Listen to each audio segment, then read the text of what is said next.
Hey guys, welcome back to my channel C for commerce. So आज अपन start करेंगे class 11th का subject accounts. ठीक है। कॉमर्स में आने के बाद क्लास 11th में सबसे पहले सबसे इंटरेस्टिंग सब्जेक्ट यही होता है अकाउंटेंसी। ठीक है, तो स्टार्ट करते हैं। यार आज अपन सबसे पहले इंट्रोडक्शन लेंगे अकाउंट्स के बारे में। ठीक है, तो इसको पहले बेसिक से ऊपर चलते हैं। ठीक है यार, हर एक आदमी जो अपन को मिलता है वो कुछ ना कुछ इकोनॉमिक एक्टिविटी करता ही करता है। अब इकोनॉमिक एक्टिविटी का मतलब क्या हुआ? इकोनॉमिक एक्टिविटी से रेफरेंस हुआ कि जो जिसके अंदर अपन को मनी का इन्वॉल्वमेंट मिलेगा या फिर गुड्स या प्रोडक्ट्स का एक्सचेंज का इन्वॉल्वमेंट मिलेगा। तो क्या हो गया इसका मतलब? क्या हो गया इकोनॉमिक इकोनॉमिक एक्टिविटीज का मतलब क्या हो गया? विच इन्वॉल्व्स मनी और एक्सचेंज ऑफ गुड्स और सर्विसेज। ठीक है, तो कुछ ना कुछ हर बंदा आप जो जिनसे मिलोगे ना, तो कुछ ना कुछ इकोनॉमिक एक्टिविटी के अंदर आपको इन्वॉल्व मिलेगा ही मिलेगा। ठीक है, अपन एग्जांपल लेते हैं, एक सैलरीड पर्सन हो गया, उसको सैलरी मिलेगी तो क्या क्या करेगा? वो क्लोथ परचेज करेगा, अपना घर खरीदेगा नया, अपनी चिल्ड्रन के एजुकेशन के अंदर खर्चा करेगा। ठीक है, या इन्वेस्टमेंट करेगा। तो वैसे ही हो गया, कोई बिजनेस रन कर रहा है, एक पर्टिकुलर एक इंडिविजुअल जना बिजनेस रन कर रहा है, उसके अंदर ही बहुत सारे वो ट्रांजेक्शन परचेज करेगा, गुड्स को सेल करेगा गुड्स की, या फिर एक group of person business run कर रहे हैं, तो वो कुछ ना कुछ किसी ना किसी तरह की इकोनॉमिक एक्टिविटी कैरी करेंगे ही करेंगे। अब ये जो इकोनॉमिक एक्टिविटी होती है ना, वो सिर्फ इंडिविजुअल बेनिफिट के लिए नहीं होती, यानी सिर्फ मेरे बेनिफिट के लिए नहीं है। जैसे अपन ने सैलरी पर्सन का एग्जांपल लिया, जो इकोनॉमिक एक्टिविटी होती है वो एक बड़े लेवल पे भी हो सकती है, जिसका मतलब एक पब्लिक के हेल्प के लिए, लाइक पब्लिक लेवल पे भी हो सकती है एक बड़े लेवल के ऊपर।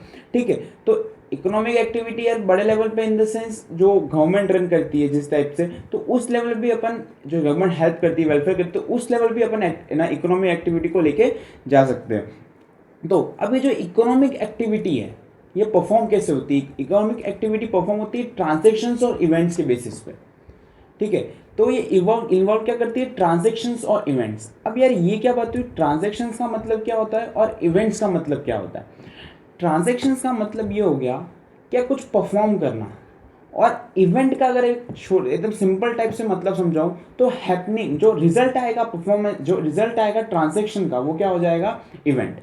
ठीक है, तो यार अपन ने पहली चीज डिस्कस करी कि कुछ ना कुछ इकोनॉमिक एक्टिविटी हर जना करता है। अब उस इकोनॉमिक एक्टिविटी को कैसे कैसे अपन देखते हैं, क्या क्या इन्वॉल्व करता है इकोनॉमिक एक्टिविटी, होता किस वजह से? ट्रांजेक्शन्स और इवेंट्स इन्वॉल्व करेगा वो।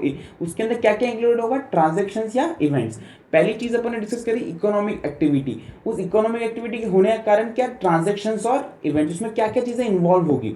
ठीक है, तो ट्रांजेक्शन्स का अपन ने मतलब क्या क्या? एक बिजनेस या कुछ चीजें होना, कुछ परफॉर्म होना, और उसका जो रिजल्ट आएगा वो क्या माना जाएगा? इवेंट्स। इसका अपन एक एग्जांपल लेते हैं। अब आपने बिजनेस स्टार्ट किया, मैं बोल रहा हूँ आपने बिजनेस स्टार्ट किया, उस बिजनेस के अंदर आपने जिस भी चीज़ का बिजनेस स्टार्ट किया होगा उसमें आपने कुछ गुड्स खरीदे, कुछ परचेज करी। ठीक है, उसके बाद उसकी सेल करी, आपने रेंट पे किया। अगर आपने उस बिजनेस रन करने के लिए कोई जगह पे रेंट पे ले रखी कोई जगह, तो उसका रेंट पे किया होगा। उसके बाद आपने कहीं इन्वेस्टमेंट किया होगा तो उस पर आपको इंटरेस्ट मिला होगा, या बैंक में पैसा लगा होगा तो उस पर इन्वेस्ट, तो ऐसे बहुत सारी चीज़ें हुई होगी बिजनेस के अंदर एक अकाउंटिंग ईयर के अंदर। ठीक है, तो ये सब चीज़ें जो हो रही है ना, ये जितनी भी चीज़ें होती है, डे टू डे चीज़ें हो रही है, इन सबको अपन क्या कहते हैं? Transactions. Purchase of goods, sale of goods, salary pay करी आपने अपने एम्प्लॉयज़ को, आपको रेंट, आपने रेंट पे किया, उसके बाद आपको इंटरेस्ट मिला, ये सारी चीज़ें जो हो रही है ना, ये सब चीज़ें मिलकर आ रही है, ये सब क्या है? अपने ट्रांजेक्शन से। परफॉर्मेंस ऑफ एन एक्ट, या बिजनेस के अंदर परफॉर्म कर रहे हैं अपन चीज़ों को, डे टू डे ट्रांजेक्शन हो गए, इन सबको अपन क्या बोलते हैं? ट्रांजेक्शन्स। फिर मैंने इवेंट्स के बारे में आपको क्या बोला था? इन सब चीज़ों का ट्रांजेक्शन जो अपन कर रहे हैं उसका जो एंड रिजल्ट होगा वो क्या होगा? इवेंट। तो अब वापस उसी एग्जांपल पे आ जाते हैं। अपन ने गुड्स परचेज किए, सेल किया। यार बिजनेस, आप खुद बिजनेस रन कर रहे हो तो आप एंड क्या देखोगे कि मेरा कितना प्रॉफिट, मैंने सब कुछ कर लिया, मेरे हाथ में कितना प्रॉफिट एंड लॉस बचा। तो ये जो प्रॉफिट एंड लॉस है ना, वो क्या है? रिजल्ट। अपन को क्या एंड ऑफ द मुद्दा अपना क्या है कि अपना प्रॉफिट एंड लॉस, अपन ने कितना भी गुड्स परचेज किया, कितना भी गुड्स सेल किया, लेकिन अपना एंड मुद्दा क्या है? अपना एंड मतलब क्या है कि मैंने कितना कमाया या कितना गवाया। तो जो एंड रिजल्ट निकल के आ रहा है उसको अपन क्या बोलेंगे? इवेंट। और उस इवेंट पे आने के लिए जितनी चीजें से अपन गुजर रहे हैं, जो चीजें अपन परफॉर्म कर रहे हैं, उसको क्या बोलेंगे? ट्रांजेक्शन्स। जो इकोनॉमिक एक्टिविटी है, इकोनॉमिक एक्टिविटी क्या चीज इन्वॉल्व करती है? वो दो चीजें इन्वॉल्व करती है, ट्रांजेक्शन्स और इवेंट्स। ट्रांजेक्शन्स बोल सकते हैं अपन जो अपन करते जा रहे हैं और उस करते जाने से जो रिजल्ट निकल के आ रहा है वो क्या है, इवेंट्स। तो यार बिजनेस के अंदर आप क्या चाहोगे, तो ये जो जितने भी ट्रांजेक्शन्स हैं वो सही से रिकॉर्ड हो। वो क्या हो जाओगे, हर जना यही चाहेगा कि जो भी वो एक्टिविटी कर रहा है और उससे जितने जितने ट्रांजेक्शन्स हो रहे हैं वो सही से रिकॉर्ड हो, जिससे कि उसको एक ट्रू एंड फेयर उसको रिपोर्ट मिले ना कि भाई मैंने कितना कमाया, क्या उसका ओवरव्यू, उसको पूरा एक जगह ओवरव्यू मिल जाएगा कि मैंने इस जगह इतना खर्चा किया, इस जगह ये हुआ, मुझे इतनी इससे कमाई हुई, उसे ओवरव्यू देख सकेगा वो एक जगह पे रिजल्ट पे आके। ठीक है, जिससे वो डिसीजन ले सकता है मुझे क्या चीज़ नहीं करनी, क्या चीज़ करनी है, क्या मैंने कैसे किया। तो अलग अलग टाइप के फैक्टर्स जिसपे वो डिसीजन ले सकता है। ठीक है, और ये चीज़ बाहर भी एक्सटर्नल यूजर्स जो होते हैं अपने फाइनेंशियल्स की, अगर आप बड़े लेवल पे सोचेंगे कंपनीज के लेवल पे, तो उनके लिए भी ये चीज़ यूजफुल होती है इन्वेस्टिंग पॉइंट पे हिसाब से। ठीक है, तो ये बहुत ही इंपॉर्टेंट होता है कि अकाउंटिंग जो हो रही है ना वो सब चीज़ों की प्रॉपर हो। ठीक है, सारे जो भी एक्टिविटीज़ अपनी हो रही है वो सब चीज़ की प्रॉपर हो, जिससे कि अपन को फेयर व्यू मिल सके कि क्या बिजनेस कैसे चल रहा है और कितना कमा के दे रहा है। ठीक है, जिससे कि अपन प्रॉपर बिजनेस डिसीजन ले सकेंगे। तो ये था कि यार अकाउंटिंग अपन पढ़ रहे हैं तो उसका रीज़न क्या है।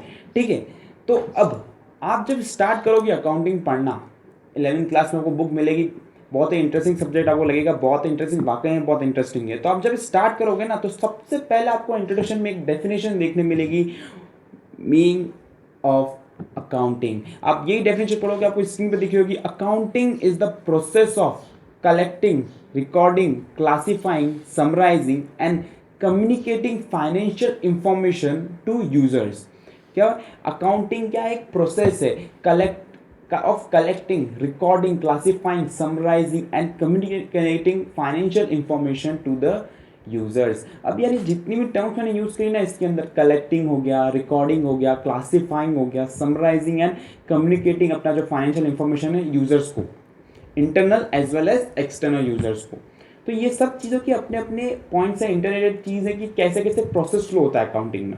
इसको अपन नेक्स्ट लेक्चर के अंदर एक एग्जांपल लूंगा और समझाऊंगा कि ये पर्टिकुलर टर्म्स का मतलब क्या है, अपन क्यों बोल रहे हैं कि प्रोसेस के अंदर ये सारी चीज़ें क्यों आ रही है। ठीक है, इन सारे टर्मिनोलॉजी को, कलेक्टिंग, रिकॉर्डिंग, क्लासीफाइंग, समराइजिंग, तो इन सब चीज़ों को अपन एलेबरेट करेंगे एक एक पॉइंट को। ठीक है, अभी लिए सिर्फ इतना जान लीजिए कि एक प्रोसेस, आपको एक डेफिनेशन देखने मिलेगी, मीनिंग ऑफ अकाउंटिंग। अकाउंटिंग क्या है, एक प्रोसेस है, और एक मस्त ही डेफिनेशन देखने मिल जाएगी। तो ये जो प्रोसेस है ना, इसी पूरी प्रोसेस जो अपने डेफिनेशन जो देखी अभी पूरी की पूरी आपको दिख रही है प्रोसेस की, ये पूरी प्रोसेस में पूरा क्या है, अकाउंटिंग है, पूरा अकाउंटिंग का फ्लो है। जितने भी चैप्टर्स ऑफ अकाउंटिंग में 11th में पढ़ोगे ना, पूरा यही चीज़ है, इसी के ऊपर डिपेंड करेगा। ठीक है, उस सब में यही चीज़ आपको देखने मिलेगी, जो अपन एक टर्मिनोलॉजी को एलेबरेट करेंगे तो आपको समझ में आ जाएगा, और उसमें उसका एग्जाम्पल भी लूंगा, उसके बाद आपको ये सारी टर्म्स बताऊंगा जिससे आपको क्लियर हो जाएगा। ठीक है, अब यार स्टार्ट पॉइंट ऑफ टाइम पे आपको कुछ की टर्म्स है जो आपको ध्यान में रखने हैं, जिससे कि आपको क्लियर बेस आगे समझ में आएगा। तो सबसे पहला, अपन ने अकाउंटिंग तो पढ़ लिया, अपन ने क्या देख लिया, अकाउंटिंग तो देख लिया।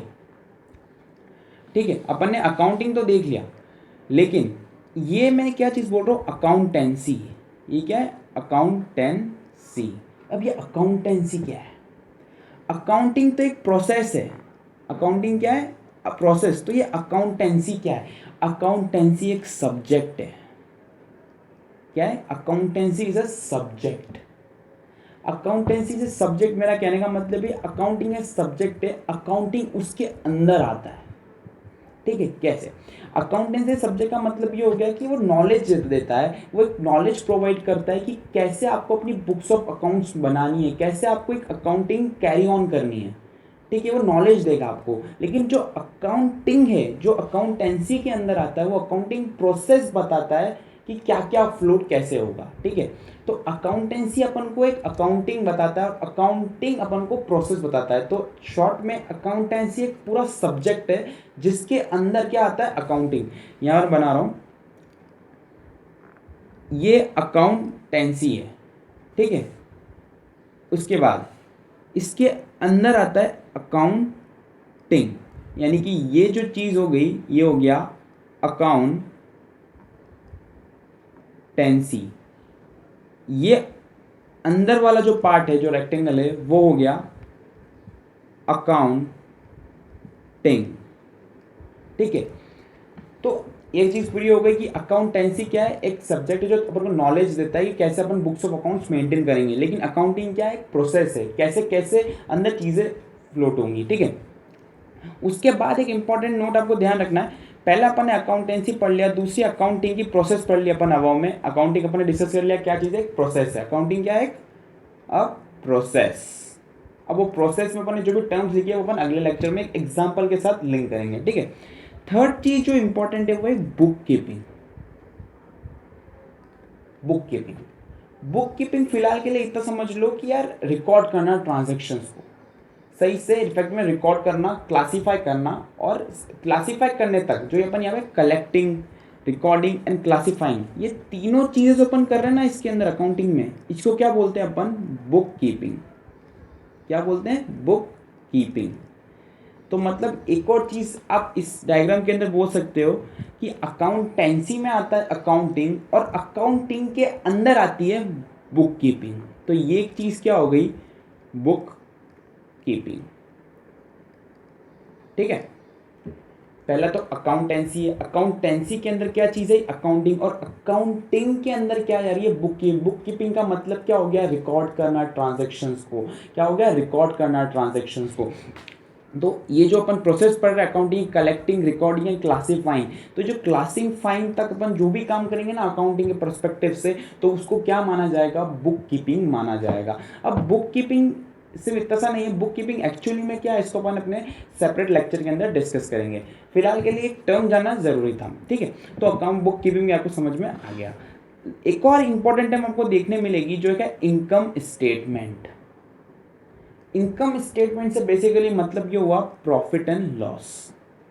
इनकम स्टेटमेंट बताएगा आपको कि आपने एक अकाउंटिंग पीरियड के अंदर कितना प्रॉफिट कमाया, कितना लॉस हुआ, या तो प्रॉफिट होगा या लॉस, दोनों चीज़ साथ में नहीं हो सकती। तो ये एक स्टेटमेंट है जिसके अंदर आपको मिलेगा, एक अकाउंट है जिसके अंदर आपको मिलेगा कि आपने जो शोकेस करेगा हर चीज़ को रिकॉर्ड करने के बाद, हर चीज़ को पोस्ट करने के बाद कि आपने कितना प्रॉफिट एक अकाउंटिंग ईयर में कमाया, कितना लॉस आपको लॉस हुआ, दोनों में से एक चीज़, ठीक है।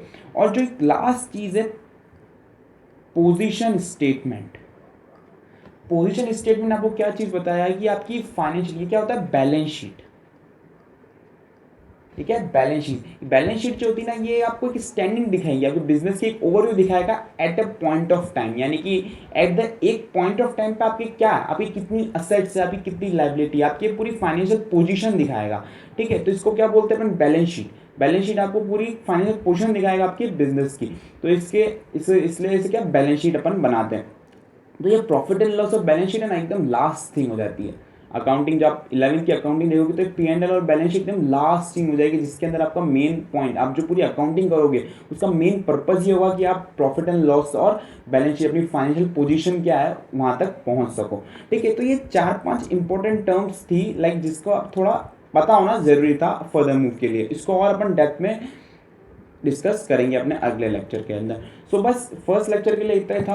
अगर आपको मेरी वीडियो पसंद आई तो लाइक करें, शेयर करें और मेरे चैनल को सब्सक्राइब करना मत भूलेगा। Thank you guys, see you in the next video.